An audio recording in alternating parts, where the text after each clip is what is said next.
আসসালামু আলাইকুম রহমতুল্লাহি ওবরকাতুহু।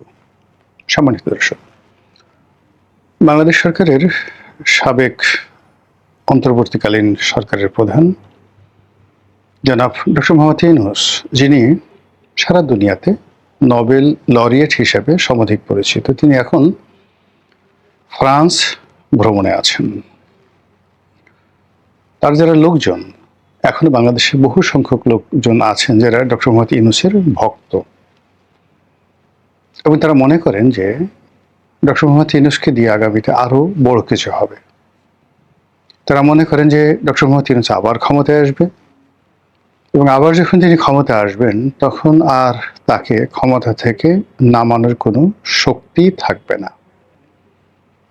আমরা যারা সামাজিক মাধ্যমে কাজকর্ম করি, আমাদের এই যে বিভিন্ন পোস্ট, কমেন্ট বা এই যে ভিডিও কন্টেন্ট আমরা তৈরি করি, এগুলোর মধ্যে যারা বক্তব্য দিতে আসেন, তাতে করে সামগ্রিক একটা চিত্র ফুটে ওঠে যে আওয়ামী লীগের কত পার্সেন্ট লোক আছে, বিএনপির কত পার্সেন্ট লোক আছে, এনসিপি, জামাত বা ডক্টর ইউনূসের সমর্থকের সংখ্যাই বা কত।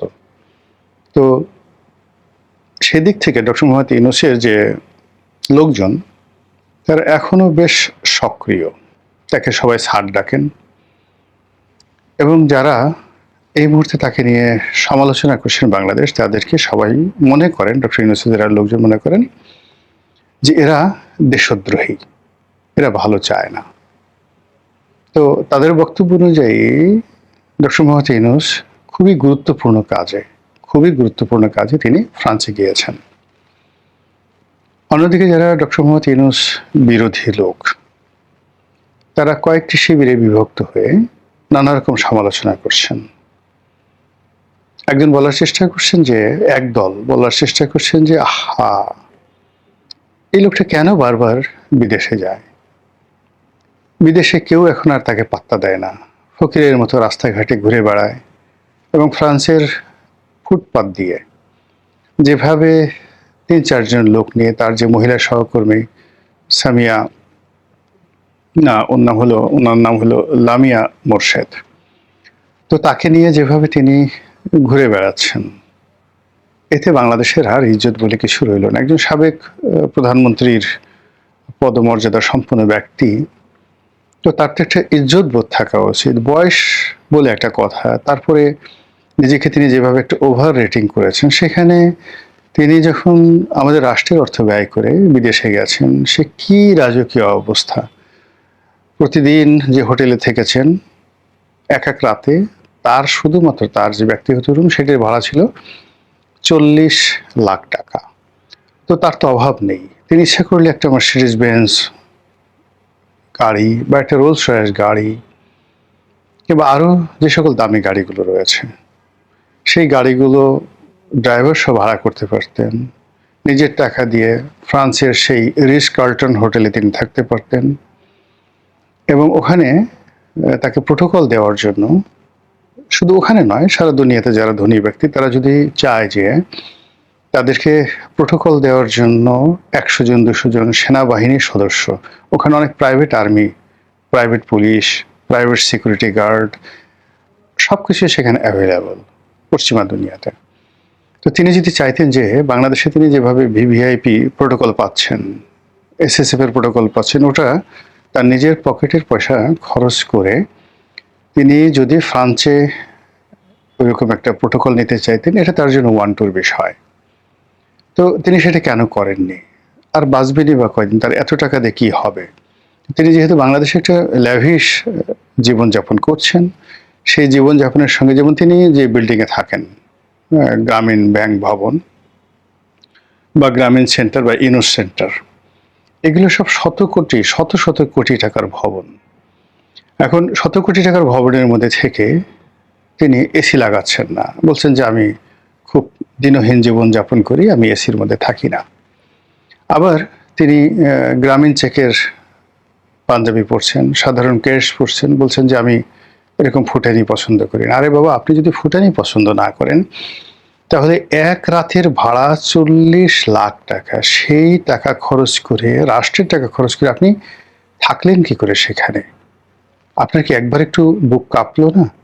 তো ভালো কথা, আপনি এখন নিজের টাকা খরচ করে থাকেন, তো এইভাবে তার যারা সমালোচক তারা কিন্তু বলার চেষ্টা করছেন। অন্যদিকে তিনি যে সকল জায়গাতে বৈঠকে গেছেন বা যাদের সাথে বৈঠক করেছেন, এখানে ফ্রান্সের একজন মন্ত্রী বা দুজন মন্ত্রী, তাদের সঙ্গে কি একটা বৈঠক তিনি করেছেন, ২০-২৫ জন লোক, তারপর তিনি সেখানে দাঁড়িয়ে দাঁড়িয়ে বক্তব্য দিয়েছেন, লোকজন শুনেছে।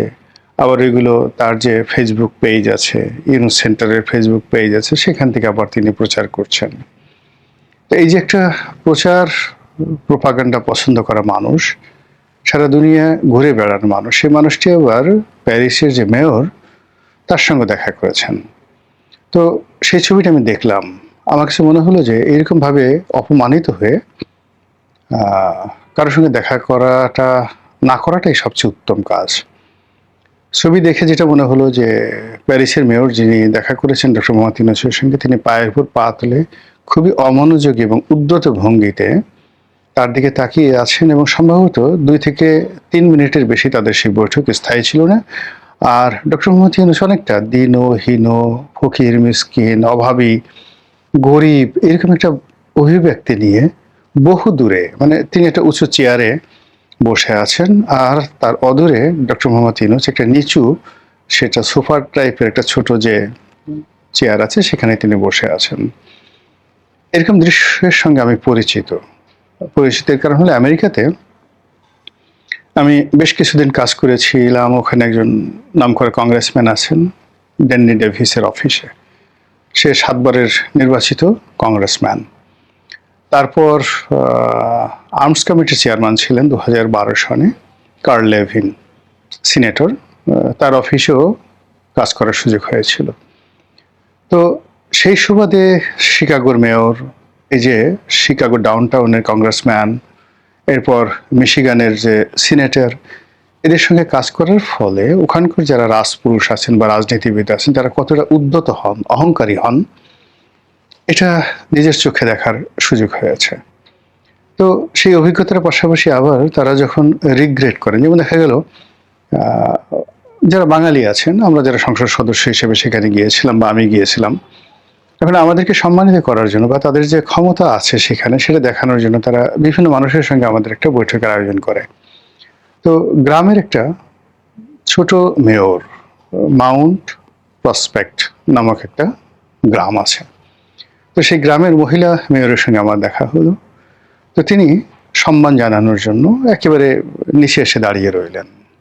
আচ্ছা, তো তার চোখে মুখে দেখা যাচ্ছিল যে তিনি আমাকে সম্মান করছেন। অন্যদিকে আরেকটি শহরে গিয়ে, ওর সেটা আরেকটু বড়, সেটা অনেকটা উপজেলা পর্যায়ের একটা মেয়র।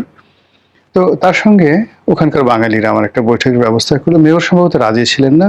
২ থেকে ৩ মিনিটের জন্য আমি সেখানে গেলাম, কথা বললাম, এবং তার যে আই কন্টাক্ট এবং তার যে ওই যে বসার ভঙ্গি, এবং আমাকে যে চেয়ারে বসিয়ে তিনি যে চেয়ারে বসেছিলেন, ওটার মধ্যেই বোঝা যাচ্ছিল যে তিনি আমার যে উপস্থিতি সেটি পছন্দ করছেন না। ঠিক ওইরকম একটা দৃশ্য এই ডক্টর মোহাম্মদ ইউনূসের এই বৈঠকের মধ্যে ফুটে উঠল। এটা দেখে আসলে আফসোস হচ্ছে যে আমরা যাকে নেতা মানি, আমরা যাকে মাথার মুকুট করে নাচি, আমরা যাকে প্রায় ১৮ মাস আমাদের অর্থ দিয়ে, বৃত্ত দিয়ে, বৈভব দিয়ে যাকে সর্বোচ্চ পর্যায়ে রেখেছিলাম, তার আজ এত অবনতি কেন হলো? অ্যাটলিস্ট শেখ হাসিনা পালিয়ে গেছেন বা ধরেন তাকে তাড়িয়ে দিচ্ছেন বা তিনি চলে গেছেন, হোয়াট এভার মেবি, কিন্তু তিনি তো একটা সম্মান নিয়ে আছেন বিদেশের মাটিতে, একটা রাষ্ট্রীয় প্রোটোকল নিয়ে আছেন। তো সেখানে ডক্টর মোহাম্মদ ইউনূস তিনি যাবেন, সেক্ষেত্রে আমাদের ফ্রান্সের রাষ্ট্রদূত আছেন, তিনি থাকতে পারতেন। তারপর ওখানে বাঙালি কমিউনিটি তাকে নিয়ে মাতামাতি করতে পারতো, আরো অনেক কিছু। সেগুলো না করে তিনি যেভাবে ঘুরে বেড়াচ্ছেন, এর সাথে ওনার না যাওয়াটাই ভালো ছিল। উনি আসবেন কিনা আই ডোন্ট নো, বা উনি যদি আবার আসেন সেটার প্রতিক্রিয়া কি হবে বা কি প্ল্যান হবে, এগুলো নিয়ে কিন্তু আলাপ আলোচনা হচ্ছে বাংলাদেশে। এবং একই সঙ্গে মানুষের যা হয় সন্দেহ বাতিক যে মন, সেই মন থেকে অনেকে বলার চেষ্টা করছেন তিনি সেখানে গিয়ে বিভিন্ন রকম আঙ্কুপাঙ্কুর সাথে বৈঠক করছেন। বিভিন্ন যারা ভাগনার গ্রুপ রয়েছে, ভাড়াটিয়া যারা রাশিয়া এবং অন্যান্য দেশগুলোতে যারা এই ভাড়াটিয়া সৈন্য হিসেবে কাজ করে এবং যাদের সারা দুনিয়াতে গুপ্ত ঘাতক রয়েছে, এরকম লোকের সঙ্গে তার নাকি সাক্ষাৎকার হয়েছে, এরকম কথাবার্তা কিন্তু আমাদের দেশে অনেকে বলার চেষ্টা করছেন। এবং সবাই আশঙ্কা ব্যক্ত করছেন যে ডক্টর মোহাম্মদ ইউনূস তার যে ম্যাটিকুলাস ডিজাইন সেটা থেমে নেই, তিনি জাস্ট একটি স্থানকাল পাত্র পরিবর্তন করেছেন, কিন্তু তার মনের মধ্যে যে খায়েশ, এটা কত চরম যে ১/১১/২০০৬ থেকে তিনি যে খায়েশ মনের মধ্যে লালন করেছিলেন, সে খায়েশটা তার শুরু হয়েছিল ১৯৮৬ সন থেকে। ১৯৮৬ সন থেকে যে খায়েশ শুরু হয়েছিল, এটা ২০০৬ সনে তিনি বাস্তবায়ন করতে গিয়েও তিনি পারেননি। এর মধ্যে ২ বার তিনি তত্ত্বাবধায়ক সরকারের উপদেষ্টা হয়েছিলেন। তারপরে সে ২০২৪ সনে তিনি পরিপূর্ণভাবে তার খায়েশ বাস্তবায়ন করার চেষ্টা করলেন। ২০০৬ থেকে ২০২৪ কত বছর হয়, এবং এই সময়টার মধ্যে তিনি সর্বোচ্চ চেষ্টা করেছেন তার সবকিছু, তার কামনা বাসনা, তার লোভ লালসা, তার প্রেম প্রীতি, তার plan program, whatever maybe, সব কিছু তিনি করার চেষ্টা করেছেন, এবং এই কাজগুলো আনফিনিশড অবস্থায় রয়ে গেছে। ফলে সেই আনফিনিশড অবস্থায় তার দেহে যতক্ষণ প্রাণ আছে, অর্থাৎ ক্ষমতা এমন একটা জিনিস, এটা একেবারে কবরে এক পা নিয়ে গেল, মানুষ কিন্তু ক্ষমতা ছাড়তে চায় না। তো সেক্ষেত্রে ডক্টর মোহাম্মদ ইউনূসের যে ক্ষমতার ত্যাগ, সেই ক্ষমতা ত্যাগটি স্বাভাবিক ছিল না, এটি অস্বাভাবিক ছিল, এবং তার ইচ্ছার বিরুদ্ধে হয়েছে, তার মনের বিরুদ্ধে হয়েছে, পরিবেশ এবং পারিপার্শ্বিকতার কারণে হয়েছে। কাজে তিনি আবার ফিরে আসতে চাইবেন, এবং ফিরে আসার জন্য তিনি আরও অনেক ম্যাটিকুলাস ডিজাইন করবেন।